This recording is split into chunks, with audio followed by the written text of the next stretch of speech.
I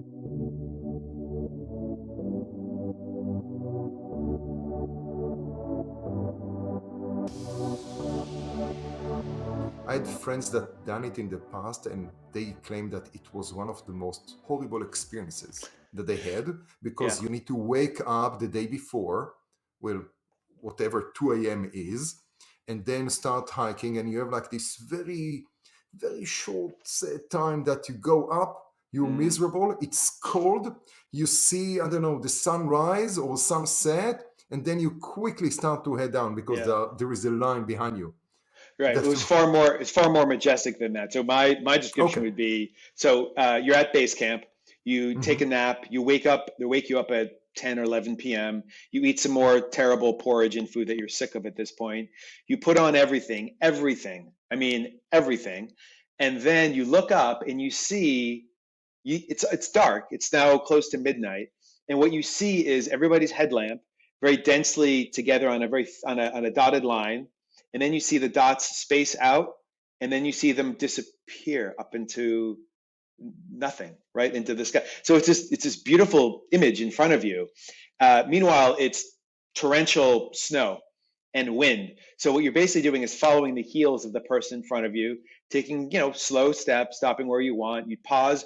I remember looking off into the distance. So into my headlamp is coming all the precipitation, just pure blackness. I had the foresight to make a great 8-hour playlist that started at the beginning with Leonard Cohen, slow, easy going. And then we got into some Bob Dylan. And then by the time I think I timed it for 6 or 7 hours just to get to the sunrise at the peak, that's when I had Led Zeppelin. And I think it was either House of the Holy or whatever album Kashmir is from. So that was incredibly valuable. That's when I actually began to internalize how important music can be. Important to bring a lot of sugar. Don't bring protein because it's going to freeze and you won't be able to eat it. And you need energy. So I was eating a lot of jelly beans because they're less likely to freeze. Your water will freeze, and it's just. But by the time you see the sunrise, you feel the sunrise. So it's a weird kind of perception, right? It's a freestanding mountain, and you feel it happen even though everything is still dark. And then you begin to make out the contour of the horizon and everything around you, and then it's just feeling of just it's like just it's truly majestic. And I was just crying at the beauty and the serenity of everything, and literally being on the close to the top of the world, on my own, just my feet carrying me on a freestanding mountain in Africa with a lot of other people, and then I'm on the top. And I was kind of, playing around, taking the requisite photographs. And then my guide said, "Okay, Mr. Ian, let's go." And I said, "Nope, I'm fine. I'm going to hang out here, talk to some people." And I was starting to, because there's low level of oxygen. So it's just like when you get narked if you go scuba diving for too long. I rationally knew what was happening, but that rational voice was maybe like 5% of my mind. Most of it just didn't care. And then eventually on the third time, he said, "Mr. Ian," I thought maybe he's actually onto something here, and I should go down so I don't, get narked from being at this altitude without the proper oxygen levels. And then came down, and I have really bad issues with my IT bands. So coming down the 20,000 feet was far worse than going up for me. It was like being stabbed in both knees and both hips at every step of the way. Yeah, I think that we don't practice going down or stepping down in those muscles, but it's a different conversation. As much as I appreciate that, because all kinds of PT that I've done to my knee, we always work, we practice climbing upstairs. We never think about climbing downstairs and having that control on the body. But Right. that will be most definitely a different podcast or with a different title, and I would love to talk about that. But, you Sure. know, let's talk about coffee with a K, Happy to. That's right. or Koffie Labs. Yeah. Yeah.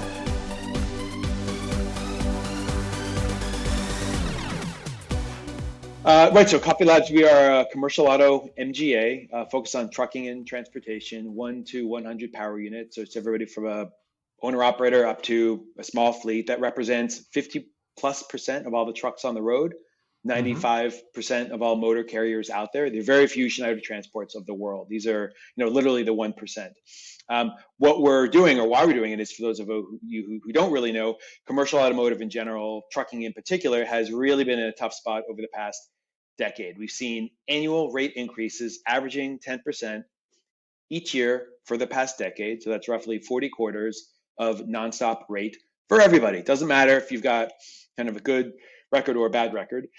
And on top of that, we find that the combined ratio, which is a measure of profitability, is 115 roughly, which means every dollar in premium is paying in $1 and paying out $1.15 in claims and expenses. This is obviously not a smart way to run a business. So fundamentally, what's going on? They're raising rates, but they're still losing money. Also, to kind of to look at kind of more in a more granular way, the top quartile makes money doing this. The other three quartiles are really underwater. So the combined ratio actually ranges from, let's say, like I think in the 80s to 150 or maybe higher. So very few make money. A lot of folks have just left the line entirely because they don't know how to do it. And a lot of this is predicated on, I think, two core things. One is history. And what I mean by that is the interest rate environment. So of course, in insurance, there are two ways to make money, right? You can do it on underwriting results or you can do it on investment income. And what happened in this decade plus of zero or low interest rates is the tide went out. And it takes away everything from the underwriting results and forces you to stand on your own. So you can't cover up the bad underwriting with investment income. And I don't think this line of business ever got its head around how to rewrite properly. And that kind of goes to how they do the underwriting. And it's effectively a really coarse, aggregate, heuristically driven approach. So what we do is we look at a lot of granular, kind of much more dynamic data as it relates to the exposure today and moving forward for really the next 100 years of mobility. So hypothetically, if you have a fleet and it has two power units, one is nothing disparaging against Western Star, but just like the example of a 1998 Western Star 18-speed manual, 3 million miles, and a 2020 Volvo V&L with kind of full L2 capabilities, ADAS systems, etc. These will get probably the same quote from every insurer out there, because they just don't see a distinction between these two vehicles. The only way that they're looking at them on an underwriting basis is looking at the ACV. This is kind of obvious for physical damage, and the weight class. Obviously, a Class 8 tractor will cause far more damage than a Sprinter van. We know this. We look at around 150 features at the vehicle specific level, and then we debit or credit from the base rate. So if you have one fleet with these two trucks, one very, very good, one very not good, very poor, our model, we call it the K-score. We've bucketed the world of trucks into 10 deciles. And we know that the best bucket of trucks is 4 times safer than the worst bucket of trucks. That's simply a lens that incumbents don't have, because that's not how they're looking at it. They're just simply multiplying number of power units by the base rate. We'll debit or credit at the vehicle specific level to recognize the fleet for safety. So that's top of mind for us, and it should be for our insureds. We also require telematics. We use Samsara exclusively as our provider. It's an inward-facing camera and an outward-facing camera, so to the driver and to the road. And if you, as a motor carrier, don't want to comply with that, either unbind or subsequent, we will, terminate you from your policy. So we have 100% compliance. So that's a really interesting self-selection tool, because we've had a few safety managers who love the price. Of course, who wouldn't, because it can be significant off of the incumbent rates. But they say no cameras. So okay, this says something about the nature of your operations. I don't really care what it is. I don't want to know, but you're not for us. And for a certain segment of fleets, it's actually hard to underprice ourselves, because if we offered the policy for, let's say, $1 with telematics, again, that we're subsidizing, those fleets would probably still say no, because they're just opposed to monitoring now. So that's how we do it. We get real-time loss control, which is really exciting. So behavioral modification while drivers are on the road. If they're texting, you can't do that. There's a time and a place to do it. When there's a crash, we get an instant notice that allows us to package up the information, telemetry, policy data immediately provided to our TPA to determine what to do. Obviously, driver coaching. There's more granular data that we can use for underwriting based on where our trucks are actually hauling, as opposed to a radius. And lots of other really exciting things by capturing more and more granular real-time data. So at a high level, that's what we do. It's all broker-driven. So folks who aren't familiar with the line, this is agency-controlled business. Agencies, I like to say, the way to win them is stake, golf, trust. If you do those things, what will follow will be good premium, followed by technology integrations. Any other way? So that's your formula to win the agencies, your distribution channel. Are you doing direct or agencies, combination of all? It's all agency controlled business. It has been for generations. And as we've seen from certainly in personal lines, the myth of going direct is very much a myth. The agents play an incredibly valuable role. Now, the thing to recognize, obviously, is the role of the agent will change over time. So something like if I like to think about the brokerage relationship in two components. One is I can't believe this is a word, but broking the business, that actual transaction of binding the initial account, that's increasingly transactional. The robo quote for us is not that far Mhm. away technically. And then there's the really important, valuable, ongoing relationship, servicing the account, issuing endorsements, dealing with issues that come up, and acting as that trusted risk advisor to the fleet. That's the stuff we want to help our agencies be really, really good at over time by giving them additional tools, have additional touch points during the year, and make the agencies really be valuable at what they are now. Just grow much more into that relationship component because the transactional piece is, that's not where the future is.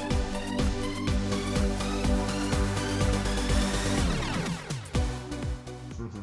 So where is the future? Well, I think the future is the agents acting more as a trusted risk advisor, distribution being embedded at various points along the value chain, which we are able to do because we capture a quote. We can issue a quote in definitely under 24 hours, contrast with incumbents in the line where it happens 4 to 10 weeks. And Mhm. you're saying why? And I say, well, commercial insurance, things like fax machine, beige file cabinets, EDI, analog clocks, all these things. Like nobody wants to be a hero in 2021 in trucking if you're already in the line? Like, would you, as a chief underwriter, would you want to stick your neck out and try to re-engineer this when you're already potentially losing a lot of money in the line, or just charging a lot and therefore the underwriting results are okay? Probably not. So, when the cycle turns around, when markets soften and new incumbents or uh, insurers come in, possibly, but until then, I think that's how it is from a kind of a submission and an underwriting point of view. So there's a lot more we're bringing to bear, which is really built on 2022 technology effectively.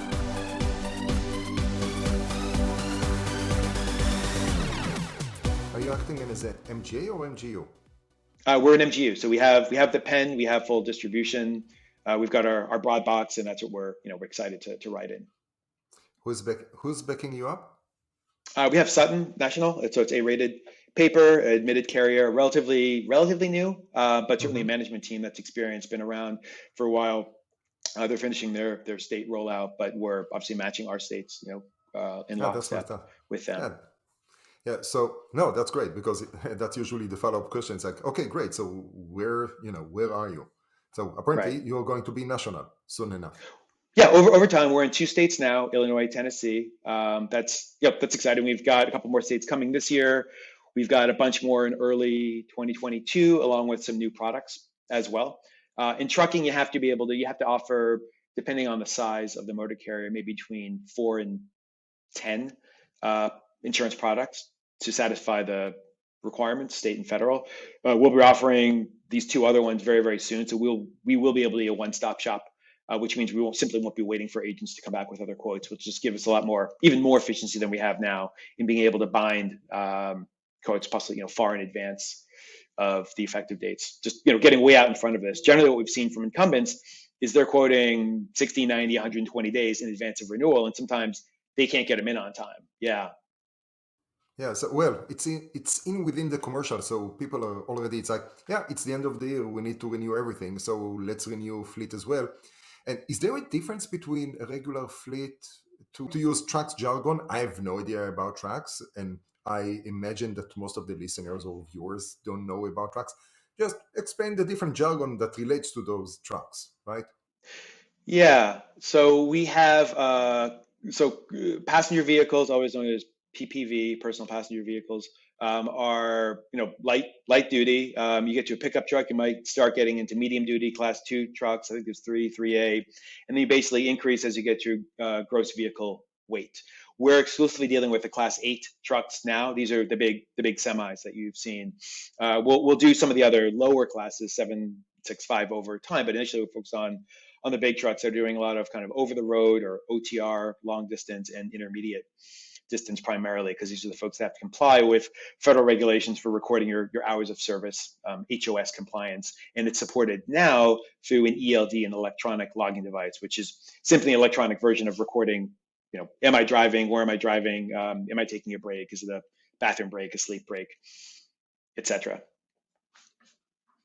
But the principal difference, I think, between, let's say, like a fleet of Sprinter vans, like Roto-Rooter type, service delivery type stuff, and what we do, I think the principal difference is limits. So we have $1 million CSL. So for us, the kind of concern is not physical damage, it's liability. You've probably heard about nuclear verdicts, right? So these are effectively these are outsized jury awards that plaintiff attorneys are great at generating because they're well versed in something called the reptile theory. And it kind of goes like this. So there's a horrific crash and there's a loss of life, or potentially from a claims point of view, worse, which is just an injury or a coma or something long-term, requiring long-term care. And let's just say the motor carrier, it's a one man, one truck, or it could be a larger motor carrier. It doesn't really matter. What plaintiff attorneys will say is, this fleet, it wasn't just a random crash. This is a result of sustained inattention to detail. They don't wash their trucks. What does that say about their level of concern and quality? The tires aren't inflated. Their management practices are shoddy. They're not doing all the checks. Look, we've subpoenaed these other files and records, and we can see that, they've had these 5 things that happened over the last week, which clearly indicate they don't care. You must punish this corporation because this could happen to you, jurors. And this scares the bejesus out of jurors. And as a result, it acts on what's called the reptile theory, which is effectively like a reptilian brain. And you must kind of protect and guard against anything that's going to impact you or your family, your loved ones. And so the way they do that is just by punishing effectively the actor here. And so then you can get these punitive damages that put awards. The first one, over $1 billion, was handed down in Jacksonville, Florida over the summer for, a terrible fatality. There's no question. But, is one fatality worth $1 billion and another one worth $500,000. So in the case that we were, potentially involved in something like this, we have $1 million combined single limit. But the big difference in this line, again, versus the Roto-Rooter stuff, is especially if you're running around town, you're more likely to have a lot of physical damage claims or bodily injury claims that are not going up as high because you're simply not driving at a great rate of speed.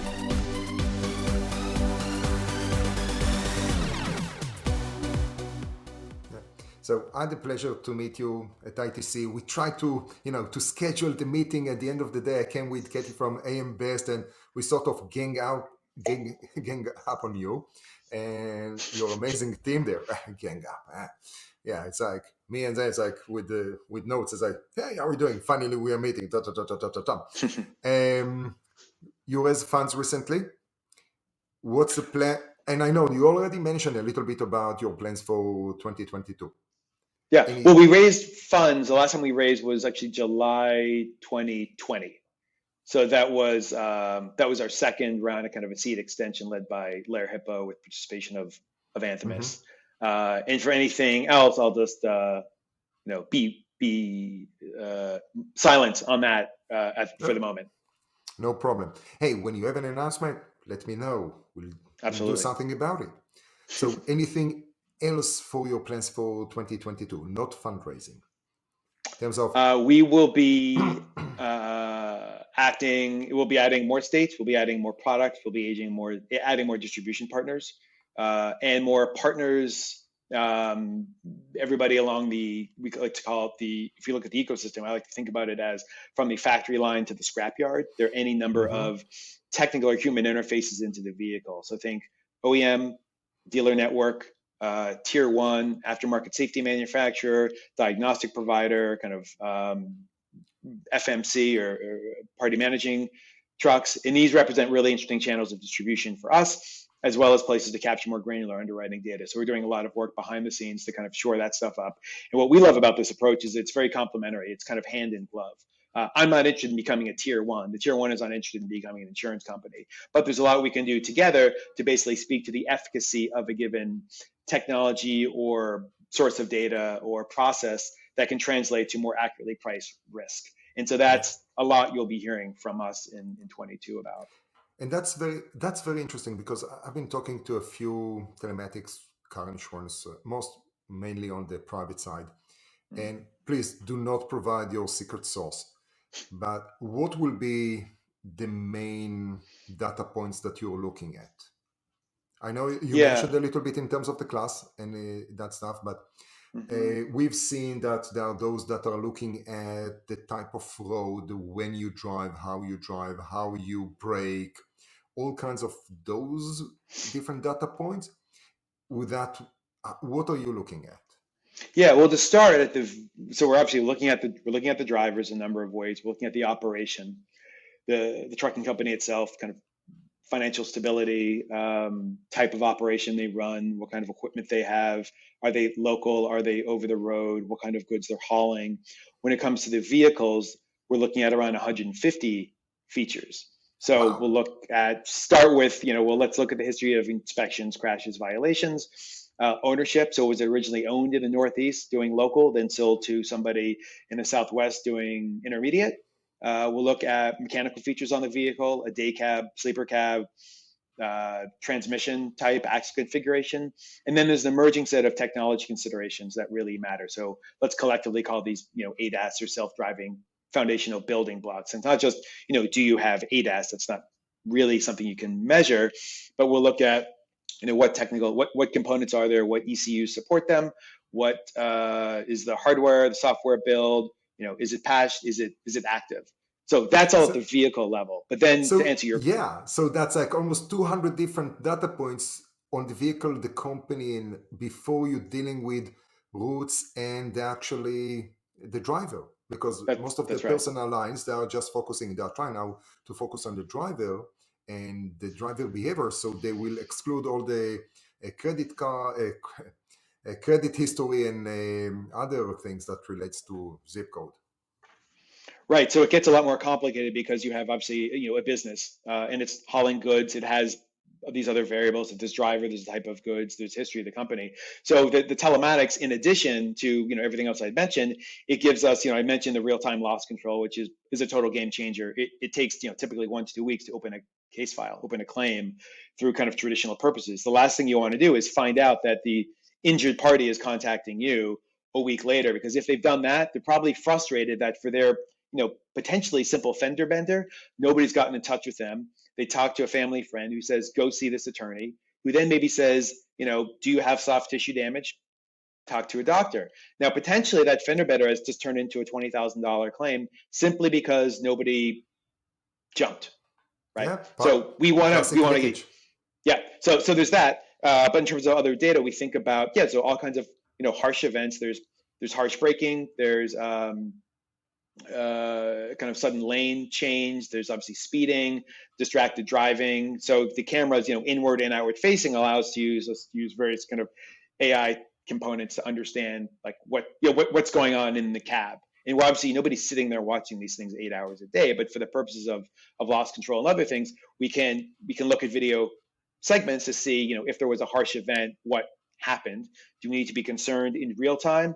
Do we need to put this on a set of reports we give to our fleets on a regular basis so they can kind of engage in active safety mentoring and kind of remediation to help obviously drivers perform better, and understanding the relationship between all of those different events, which potentially could have been accidents but weren't, and the actual outcome, because we know there's some, what's the relationship between harsh braking and a crash. I don't think we know exactly what it is in this line of business, but we know there's something there. Like you potentially avoided a crash by applying the brakes, quickly. So harsh braking alone is not bad, because you can possibly have the vehicle itself identify something for you that the human would be too slow to react. So like electronic stability control, lane collision avoidance, etc. If the vehicle acts on your behalf, that's a good thing, and that's the nature of the technology interacting with a human in a very different way than we've seen 5 or 10 years ago. To play that forward, we know that strategically the role of the driver is dropping. And so when it decreases, the role of the vehicle technology by definition plays a greater and greater role. Eventually we get to this point of L2, L3, self-driving, ADS, call it whatever you like. From an incumbent point of view, what you see is the role of the driver is decreasing, decreasing, decreasing. But what you don't see from the incumbent point of view is where is that risk going? Where is that exposure taking root? We see it's being effectively subsumed by the vehicle, and that's how our models are designed, built in 2021 for the next 100 years of mobility. But incumbents don't really have that way of understanding it. So we can assess as we learn more about these new technology components, gather enough actuarial data to support loss cost models that'll make us well positioned to understand what this looks like. So for us, the idea of a self-driving truck, sure, it's new, but it's not unprecedented in the way that when we first had aviation insurance, it was new, but it wasn't unprecedented. And the reason why is the insurance industry looked to the maritime industry to help understand, relative rates of crashes. There's a reason that aviation insurance is called hull insurance.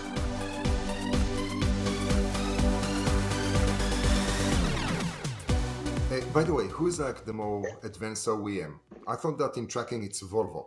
Is that Volvo is absolutely known for putting safety first and doing a lot of it, I think, internally. Other OEMs, partner with a lot of tier ones and certainly make fantastic components. The OEM, some of them have different strategies. Either want to take it in house, they want to partner with outside firms, either tier one or sometimes it's aftermarket folks.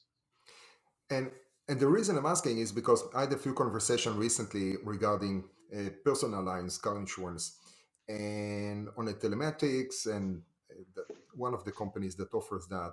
And the investor was bringing that up that it doesn't understand why to invest in that type of companies because the OEMs were going to eat everyone up.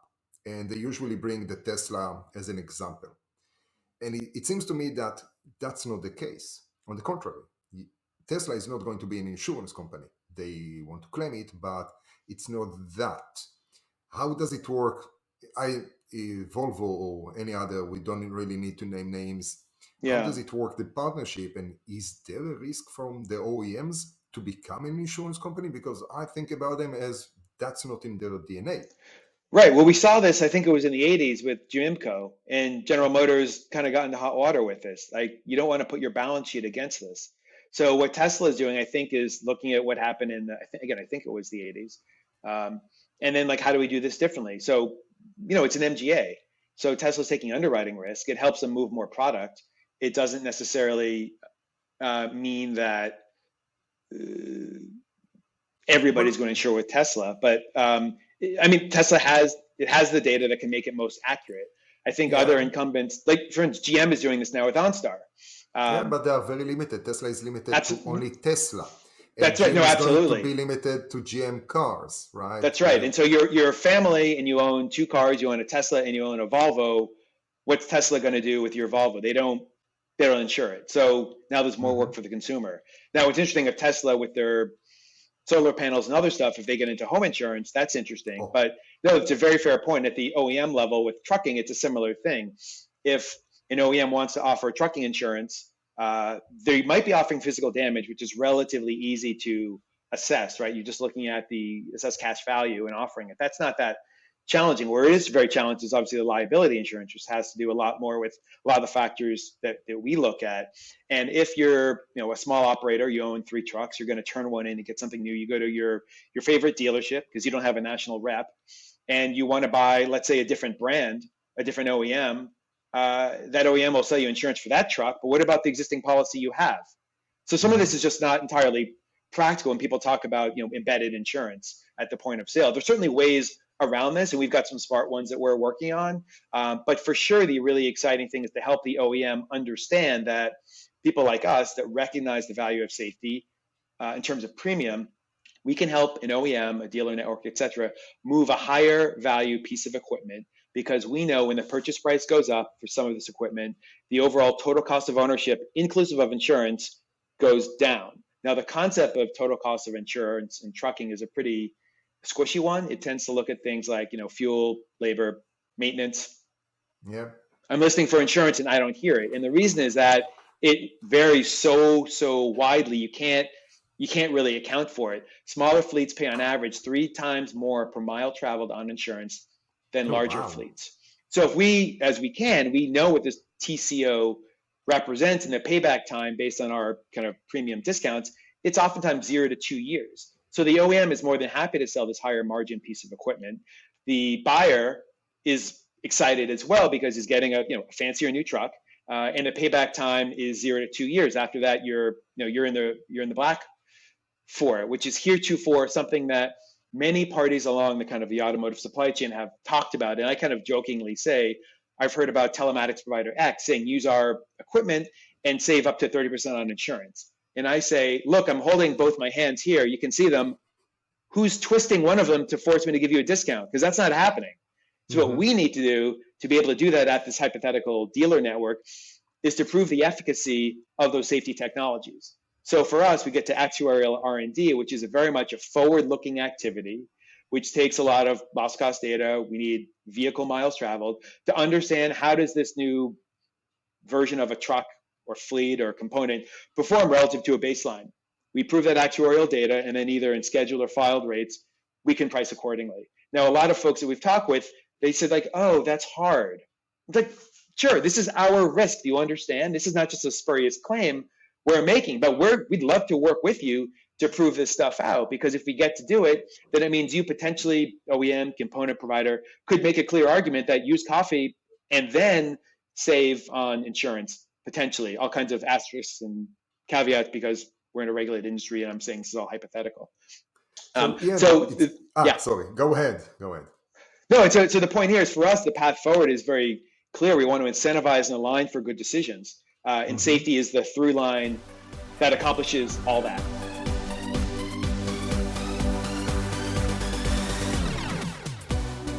Now, it's funny enough, we are almost reaching the end. We are like 30 minutes in. And I think that I didn't even introduce you Oh, because we no. jumped directly to that. It's like, okay, great. Ian Yeah. White, CEO, founder of Koffie Labs. And we just jumped into coffee and we talked about, by the way, why coffee with a K? Is there a reason behind Yeah. it? Well, coffee with a C was taken.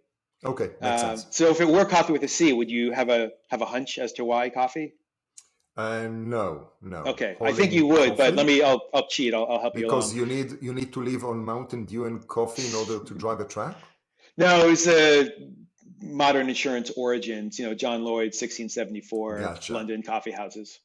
Okay, that makes sense. Given the Yeah. fact that most of the deals are are under what's the name of that pub under Lloyd's? Never mind. It's will sidetrack us. Okay, so you were in your past not a cartographer, but you weren't making maps. I was, yeah. How did you get into insurance? What was the hmm move? So I had my first company, Urban Mapping, which started off, I was actually making printed maps using unique printing technology. So it was kind of a 3D map. I had one of New York and Chicago, which is very popular in the early Oh, love that. 2000s. Hmm. I don't have one on hand. It doesn't actually look well on video anyway because it's a tactile thing. But kind of morphed the company into aggregating data for the purposes of local search as well as powering Tableau software mapping. So we were the kind of the OEM'd API behind Tableau for about 5 years. I sold that company to Pitney Bowes, then tried my hand in catastrophe insurance.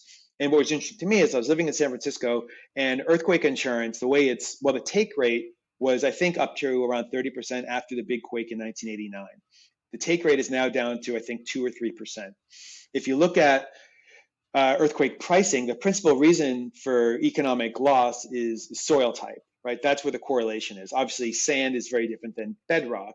However, if you go to price earthquake insurance as a consumer, the principal variable they're considering, apart from is your home seismically retrofitted and what's the value of the house, the principal factor is your zip code.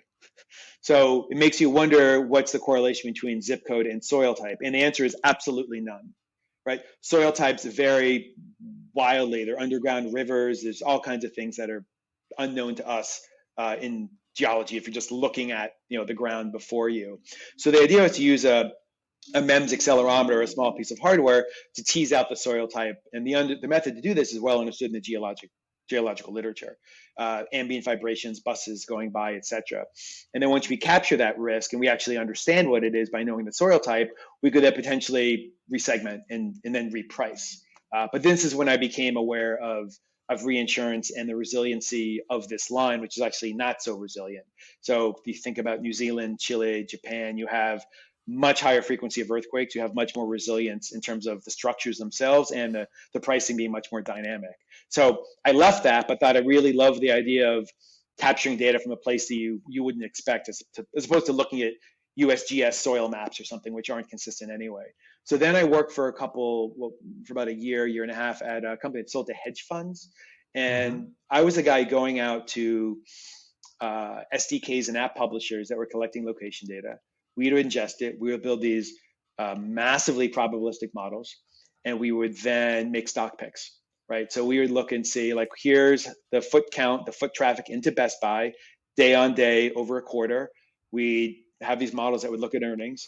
We know earnings season's coming up for Best Buy and these other retail tickers. We then look at the confidence we would have in making these claims about their expected earnings. And depending on the confidence in that signal, we'd sell that signal, we'd sell the alpha to the quant funds, who then deploy for a trade or not. So it worked incredibly well until it fell on its face, and you don't really know why, because it was simply probabilistic. I left Mm-hmm. that because I wasn't so excited to just simply, be Gather in data. acting arbitrage. You win, I lose. Society's not really better off, politics and philosophy aside. And then I left Mm-hmm. that thinking, where could I use similar ways of thinking about novel sources of data, really alternative data, but bring it to an actual industry that's kind of antiquated and backwards in its thinking. Commercial insurance was introduced to me as something that's pretty compelling. I was then told, oh, Ian, you might want to take a look at the Satan's pit of insurance. So this is trucking insurance, the Satan's pit. I then had the good fortune of being introduced to my co-founder, Mike Dorfman, who comes from a fourth generation family business in moving and storage brokerage in Brooklyn, where I was also Oh, living. And so he had just quit the family business. I think his last bruise from banging his head against the fax machine had just healed. And so he had this idea of, change is afoot, autonomy is coming, technology is playing a much bigger role. It doesn't make sense that 1999 tractor and that 2020 tractor are priced exactly the same, because there's a very big difference. What can we do? So we kind of thought about it from, his point of view, bottom up. Here's the nuts and bolts of underwriting. Here's how existing carriers think about the line. And here's me asking a bunch of ignorant, naive questions just to better understand what we're doing, and where can we pull this wealth of alternative data to bring to bear on this industry, which has seen no meaningful change for upwards of 2 generations. So that was the genesis. We originally set off to offer basically a SaaS product. It would be a score based on a unique mm-hmm. VIN, a 17-digit serial number of a vehicle. We talked to about 30 primary and reinsurers, and I think all of them thought this is interesting. Some thought it was pretty compelling, but what they all said is, I don't know what to do with this. It's like, I don't understand why it's so valuable. It can help better assess the risk. But the problem is, a lot of these policies are simply written on a composite rated basis, or there's no room in their underwriting models now to account for the equipment at that detailed a level. So Yep. if we were to kind of sell this, we'd just get lost in the mix. It would still be the same 10-week quoting cycle, and pricing would kind of come out in the wash, and it wouldn't really be meaningful. So then we realized at that point, while nobody grows up wanting to build an insurance company, at least prior to 2019, that's the route that we were then forced to walk down. And I think anybody should be forced to walk down it after trying every other alternative, right? Just to take the MGA because it seems sexy and exciting is absolutely the wrong thing to do. You better make sure that you can't do it any other way, and you're solving a couple of things. And you have a really experienced team. We have the good fortune of having over 50% of our employees come from the insurance industry. I mentioned my co-founder being Yeah, a of course. producer for a while. Justin, our chief risk officer, he was at Great West, which is a very profitable insurance carrier in this line. I had it combined in the 90s. Understands the power of relationships. I like to say in distribution, what really matters is stake. Well, I mentioned this at the beginning of the call. I forgot. But the stake, golf, trust, premium, and then technology, right? And so that's Of course. exactly how things unfold with us. You have to have people that have sold the policies, placed the business, and understand just the idiosyncratic nature of a lot of these smaller fleets. Fantastic. Okay, so we are reaching the end of this beautiful conversation, and I'm going to itemize the path or the formula to reach relationship with agents, which will be stake, golfing, alcohol, and I forgot something else. Oh, technology. Um, so last question, the question that I'm asking everyone, besides what's your name, and please introduce yourself. please give us a recommendation. It can be something that you picked up, well, since the pandemic. It can be a life hack, a book, a movie, I don't know, HBO series, whatever you like. Let me think. Yeah, I'm reading A People's History of the United States by Howard Zinn. So Okay. it's a book about history. It's a history told by the point of view of the vanquished, the oppressed, the losers. Hmm. These voices normally aren't written in history, obviously. The book came out in the late 80s, which is when I was in high school, and I never heard about I didn't really hear about it. Certainly wasn't required. I don't remember it being on any lists in university or high school. And I'm just frustrated that I never learned about it until now. And reading it is quite a frustrating exercise because it's making me rethink a lot of what I've understood about the history that I've been told or learned. So it's really refreshing to dive in and question your assumptions. History is, of course, all about perspective and who has the Mm-hmm. pen. So there is no ultimate Yep. truth, but I think perspective is invaluable, and this is a perspective that simply many people haven't had the opportunity to read. Yeah. Fantastic. Thank you very much, Ian. It was a pleasure talking with you, and have Likewise. yeah, and Oh, happy sorry. holidays, and yeah, Yeah, yeah. one thing we didn't do the swag section of this Of course, interview. the truck, Right. the truck. Do you have? Of So course. this is a USB truck charger. It has on 2,500 milliamp hours, which is probably sufficient for like a last generation iPhone. It'll last you for a day. Koffie gives them away to our new employees, our new producers at trade shows. So if you're fortunate to see us at our next show, which I think will be Manifest in Las Vegas in January, where you might also be. Good. We can have a few available there and lots of great new swag coming, but I don't want to let that out of the bag just yet. And listen, I'll take one of those, and if you have like a cool trackers hat, I will do that. I think that today, especially for you, it's the venture bit hat, but yeah. Listen, at the end of the day, you need a good charger that will keep your phone alive for at least for a day during a conference, because you Absolutely. don't really have time. You're just running around. But again, Ian, it was a pleasure chatting with you, and I hope Likewise. to see you soon, hopefully in January. Yeah, that sounds good. Well, happy holidays, healthy new year, and be well.